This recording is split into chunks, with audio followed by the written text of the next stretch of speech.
নমস্কার বন্ধুরা, চলে এসেছি তোমাদের জন্য শাপলা দিয়ে লোটে মাছ দিয়ে কচু পাতায় আমি রান্না করব। কি করে করি তোমরা আমার সঙ্গে থেকে পুরো ভিডিওটা দেখার জন্য অনুরোধ রইল। অবশ্যই তোমরা আমার সঙ্গে থেকো। দেখো এখন লোটে মাছ নিয়ে নিয়েছি, এই যে কেটে সুন্দর, আর এই যে শাপলা কেটে নিয়েছি। এবার এই শাপলা আর লোটে মাছ আমি সুন্দর মাখিয়ে আগে রেখে দেবো। তো কী কী দিয়ে মাখাই তোমরা আমার সঙ্গে থেকে দেখো। দেখো এই যে নিয়ে নিয়েছি লোটে মাছ আর শাপলা। এই দেখো রসুন বাটা, ধনে জিরে বাটা, নুন, হলুদ, আদা বাটা, পেঁয়াজ কুচি, কালো জিরে দিয়ে দিচ্ছি, দিয়ে সব দিয়ে সুন্দর করে আমি মাখিয়ে এটা রেস্টে আধা ঘন্টা রেখে দেবো। তারপর সামান্য একটু তেলও দিলাম এখন আগে, দিয়ে মাখিয়ে এটা রেখে দিচ্ছি আমি।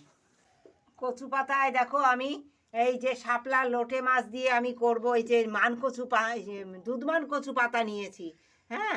আর এই দুধমান কচুর পাতার মধ্যে করেই আমি সুন্দর এই লোটে মাছ আর শাপলা পাতা মাছ দিয়ে আমি সুন্দর ভাজা ভাজা করবো। আর তখন আমি কাঁচা লঙ্কা দিতে ভুলে গেছিলাম, এখন এই যে কাঁচা লঙ্কা সুন্দর দিয়ে আমি এগুলো সুন্দর মাখিয়ে নেবো। আবার সে তেল এই কচু পাতায় আগে লাগিয়ে নিচ্ছি। এই যে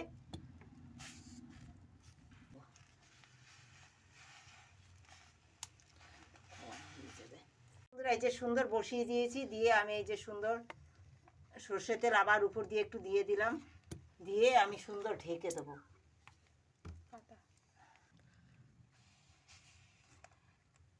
সুন্দর দেওয়ার পরে আমি এই যে গামলা দিয়ে সুন্দর ঢেকে এইভাবে আমি সুন্দর 10-15 মিনিট সিম আজে, দেখো তোমরা এই যে আজ দেখো তোমরা এই সিম আজে আমি জাল দেবো।